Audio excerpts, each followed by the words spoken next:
Et yo tout le monde, c'est RS Crypto, j'espère que vous allez bien.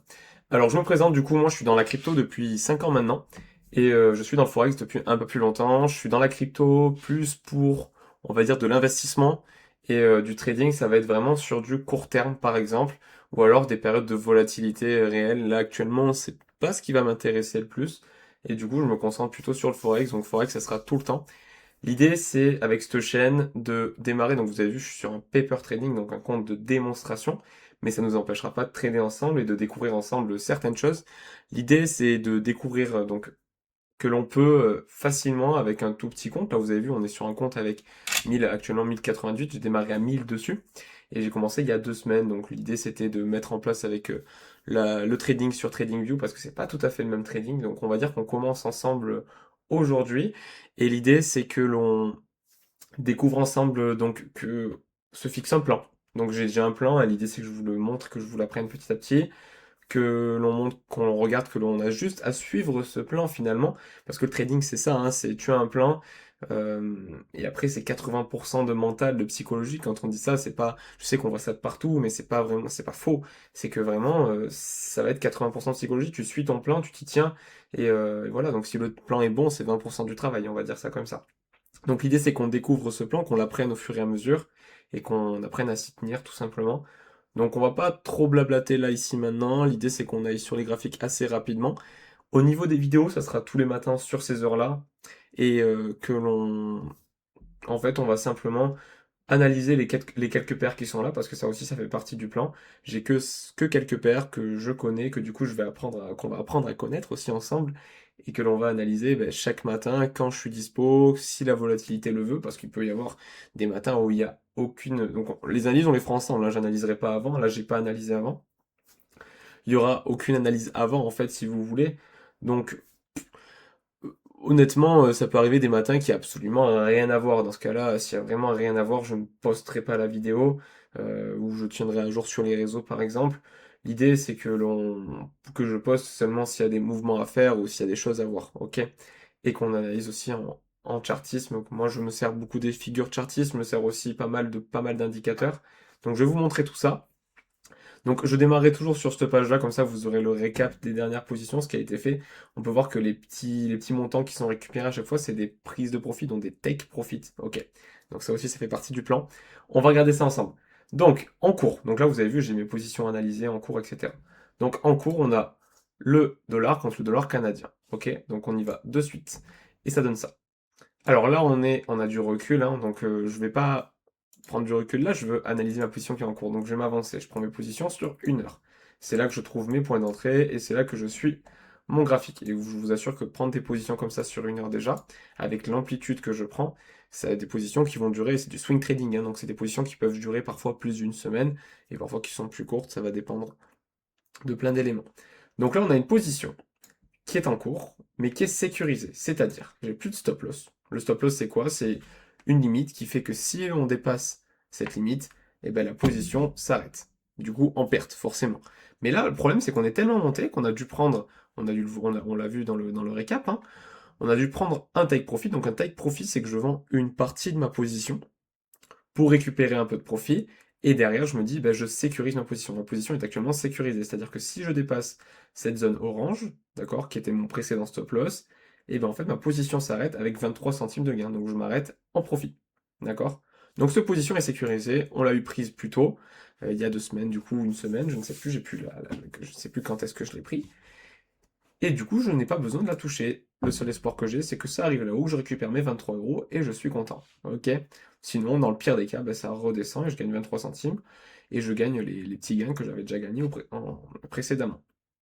Ok, on continue. Dollar australien contre le dollar. Ben, c'est merveilleux, notre position, on est rentré pile sur notre point d'entrée. D'accord? Ici.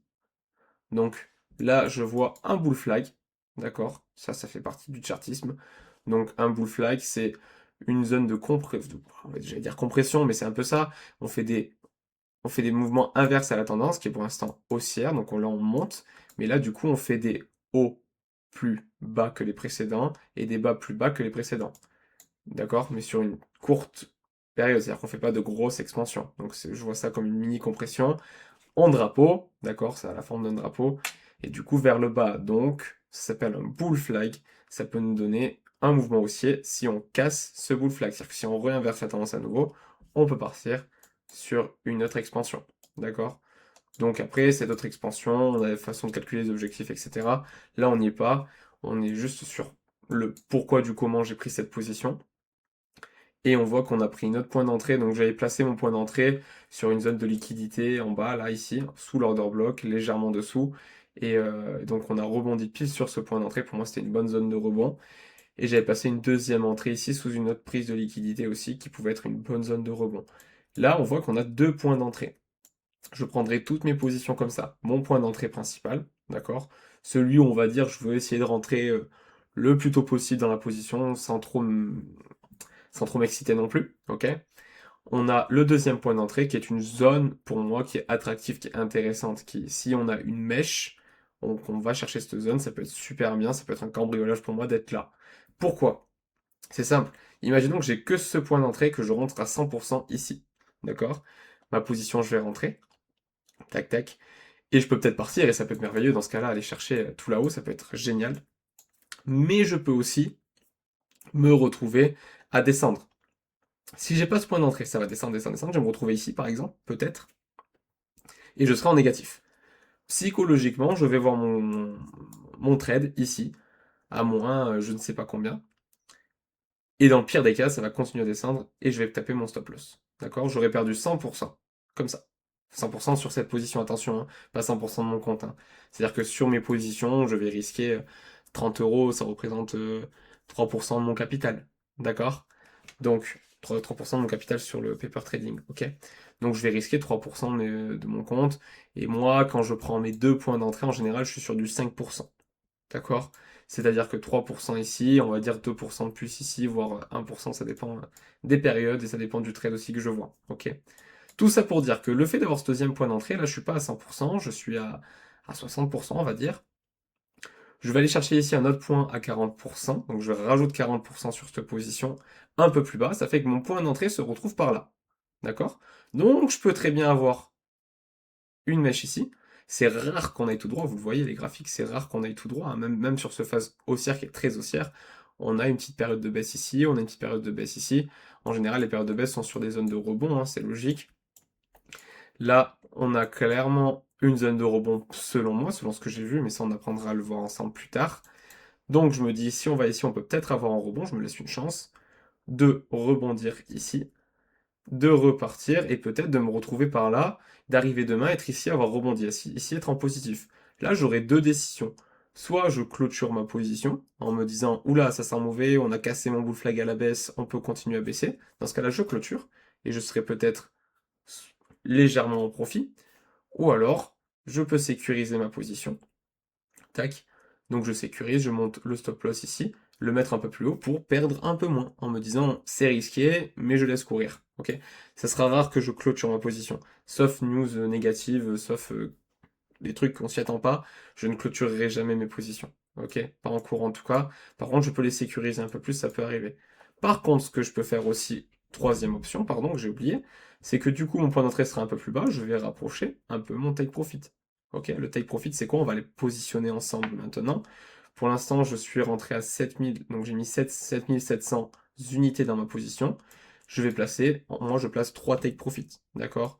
Un premier proche du break, d'accord? En me disant, ben voilà, si on atteint cette zone-là, je prends un peu de profit, et si on se retourne, tant pis. Donc c'est une vente, un take profit, ok? Je ne vends pas 3900, ok? Je vais vendre, donc on est à 7700, pardon, je vais vendre 2500, ok? Donc environ un tiers de ma position, ok? Je vends ça, ok? Donc j'ai déjà un premier take profit qui est positionné, je vais en positionner un deuxième, on va le dire, sur le sommet. Ah, c'est un peu proche, vous voyez. Là, le problème, c'est que si je place ce deuxième take profit ici c'est une zone intéressante, hein, mais je suis même pas à la moitié de ma position. Il faudra aller chercher un peu plus haut. Donc quand c'est comme ça, je prends un petit peu de recul. Je regarde où c'est que je peux placer mon deuxième take profit. Ok. On voit qu'on a une mèche par là qui est intéressante. On va se positionner juste à la moitié de la mèche, d'accord?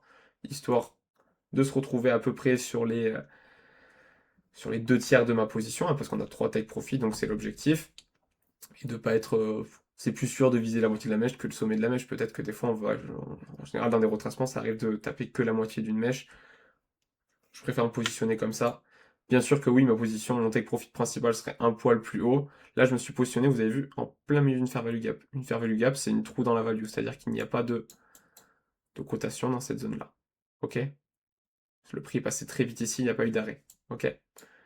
Donc, je replace à 2500, on est d'accord, et je place mon deuxième take profit. Ok? Ça veut dire que si le prix franchit ce palier, je vais récupérer 2500 unités sur les 7700. Même chose pour ici. Ok?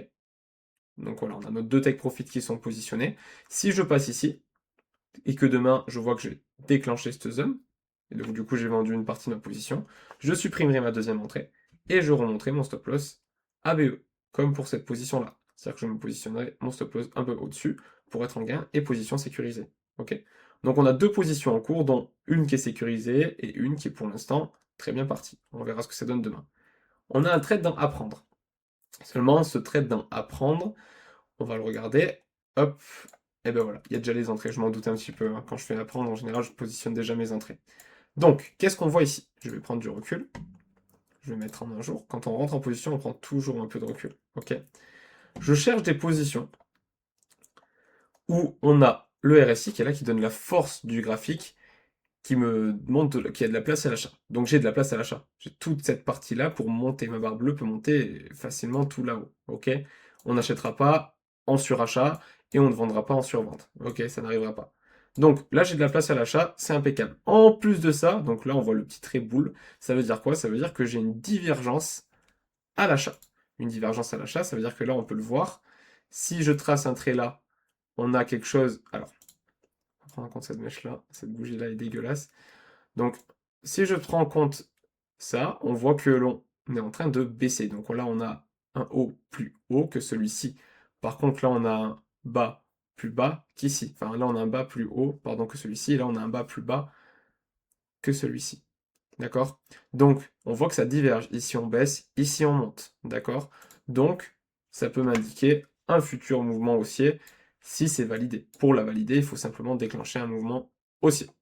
Autre chose, à l'époque où j'ai pris le trade, on était en train de recroiser à la hausse. Bon, ça c'est pas validé, on est reparti un peu à la baisse, mais on peut voir que malgré tout, on a largement de la place ici. Donc ça c'est le MACD, c'est un mélange d'indicateurs avec le volume, etc., etc.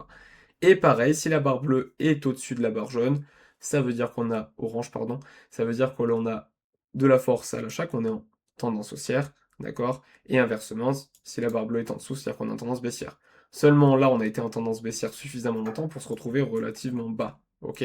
C'est rare que l'on aille si bas. On l'a eu fait ici, on l'a eu fait ici, on l'a eu fait là, mais en général, un MACD est fait pour rester soit neutre, soit légèrement haut, soit légèrement bas. Quand c'est très haut, on a tendance à pas vouloir acheter, quand c'est très bas, on a tendance à vouloir plutôt acheter justement. D'accord?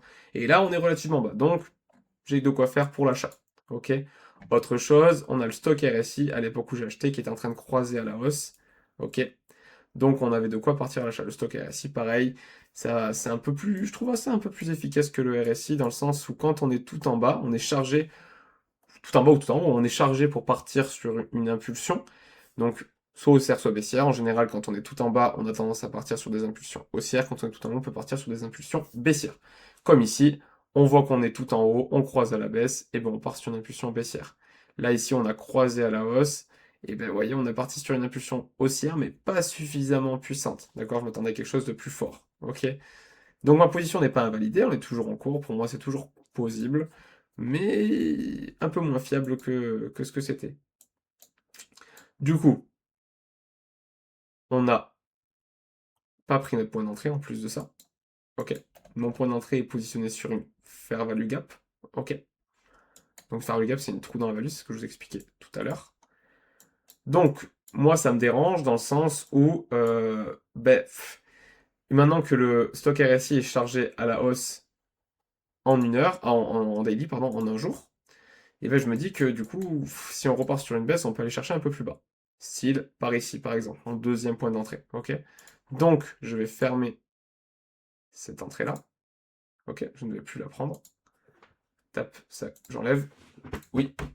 tac, j'ai enlevé mon take profit et ma position, j'enlève mon point d'entrée, tac, et je vais peut-être aller chercher le deuxième point d'entrée, qui était mon point d'entrée de sécurité. Ok, donc par ici. Ensuite, je replace mon stop loss. On a dit, je ne sais pas si je l'ai dit encore, mais dans mes positions, je vais chercher un ratio de gain-récompense de 2. Là, on est à 5, c'est-à-dire que je risque 1 pour gagner 5,78 de ma position. C'est beaucoup trop. Ok? Donc là, on va jouer un. Donc on voit, on a encore un. On va s'éloigner encore un peu pour bien voir le tracé que j'ai fait. On voit un autre genre de bull flag. J'aime beaucoup les bull flags, c'est des bonnes figures de continuation. On peut aller chercher un point d'entrée. Donc on avait cette fair value gap là qui était super intéressante. Mais on voit qu'on, pour moi, si on franchit ce cap là, c'est pour aller bien plus bas. Donc je vais jouer plutôt cette zone là. D'accord? Je joue cette zone là. J'y crois plus trop à cette position, honnêtement. Pour moi, c'est soit on part maintenant, on se sert la tendance, la divergence haussière, et on démarre maintenant. Soit pour moi, on est cuit et on va chercher bien plus bas. Ok? Donc je garde mon point d'entrée ici. Le stop loss, on va le descendre un petit peu. On va laisser cette fair value gap là qui est là, ici. Ok, donc on va servir de cette fair value gap là, ici, comme zone d'entrée numéro 2. D'accord. Moi, hop, je vais risquer un petit peu plus. C'est une 400, en général, c'est ce qu'on joue à peu près. Ça fait un stop loss à moins 40. Un peu trop, on va mettre 6000. On va risquer 30 euros sur chaque position. Là, 35, c'est ok. D'accord. Je descends mon stop loss. Tac.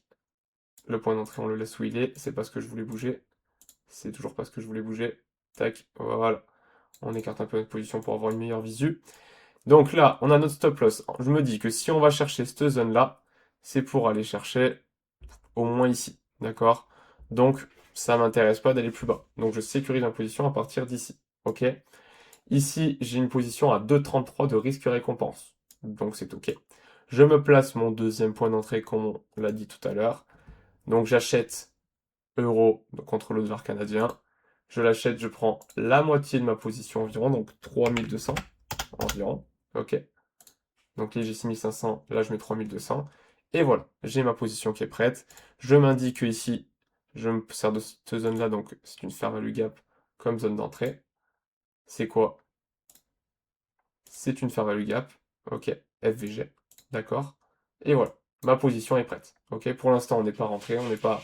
Je ne sais pas. Honnêtement, je le pense sincèrement que je ne pense pas rentrer dans cette position. Mais je me dis que bon, si j'ai la chance d'avoir un petit rebond là-bas en bas, j'aurai un très bon point d'entrée. Ok, pour moi, j'ai raté l'opportunité. L'opportunité était ici. Ok. Et pour moi, on risque de partir là à la hausse. Pourquoi je ne rentre pas maintenant? Parce que si cette opportunité est invalidée, j'ai de fortes chances de descendre plus bas. Je ne suis pas gourmand, j'ai déjà deux positions en cours, ça me va très bien. D'accord? Donc, ensuite, on continue. Il y a une petite règle en plus à savoir, c'est-à-dire que si j'ai déjà une position qui est en cours qui n'est pas sécurisée sur du dollar, par exemple, je ne rentre pas sur des positions sur le dollar. Donc, dollar néo-zélandais contre dollar, je ne rentre pas. L'euro, j'ai déjà une position en attente contre le GBP, je ne rentre pas. D'accord? Le Great British Pound. Le dollar canadien contre le yen japonais, eh ben, j'ai déjà une position en cours sur euro contre dollar canadien. Pareil, des positions en attente, si elles partent trop, je les supprime. C'est-à-dire que si là, l'euro contre le dollar canadien, je ne vais pas tout le temps me bloquer avec cette position. C'est-à-dire que si elle me valide là une prise de ce niveau-là, qu'elle recommence à partir à monter, bien sûr que oui, je vais laisser tomber. Et même là, j'hésite à laisser tomber là maintenant, mais je vais me laisser un petit jour de chance, on sait jamais. On est lundi, ça peut beaucoup bouger le lundi. Donc, parce que début de semaine, il y a beaucoup de mouvements de volatilité pour prendre des liquidités, etc. Donc, je me dis que si on prend cette mèche-là, je laisserai tomber cette position. D'accord? Donc, ça me permettra de reprendre toutes les autres. Dollar australien contre yen japonais, et bon, on a déjà une position en cours. Yen japonais contre dollar néo-zélandais. Ça, par contre, c'est envisageable. Ok? Donc, pareil, je prends du recul, je regarde où on en est. En daily, donc en un jour, on a quelque chose qui est chargé à la hausse, pardon, donc enfin chargé à la baisse, mais on peut partir du coup à la hausse. Ici, on a croisé baissier, donc on est en train de partir à la baisse. Et ici, on a des divergences baissières. J'ai même pas besoin de rester dessus. Je passe au suivant. Dollar australien déjà en cours, l'euro déjà en cours, et Great British Pounds contre dollar déjà en cours.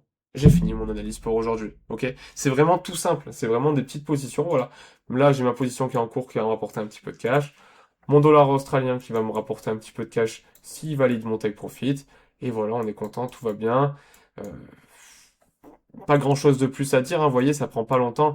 Bon, si on oublie la partie explication, on va dire que ça prend une dizaine de minutes, grand maximum, tous les matins, et on fera ça ensemble. L'idée, c'est que vous puissiez prendre les positions avec moi, donc la vidéo sera postée juste après l'avoir filmée. Vous avez vu, les points d'entrée sont pas non plus au centime près. C'est-à-dire que vous pouvez largement suivre ce que je fais. Je prends rarement des positions en market, c'est-à-dire de manière immédiate, ça m'arrive, mais c'est vraiment relativement rare. Et dans tous les cas, même si je le fais, c'est pas dans l'après-midi que la position elle aura une grosse explosion, sauf news importante, sauf période rare. Ok? Donc s'il y a des questions, n'hésitez pas à les poster en commentaire, je reste à votre écoute. Je peux ne pas poster de vidéo, dans ce cas-là, je vous tiendrai au courant directement sur les réseaux, donc je serai sur X certainement. Et je vous laisse vous servir des commentaires pour tout commentaire finalement. Et je vous dis à très vite sur les graphiques. Ciao, ciao.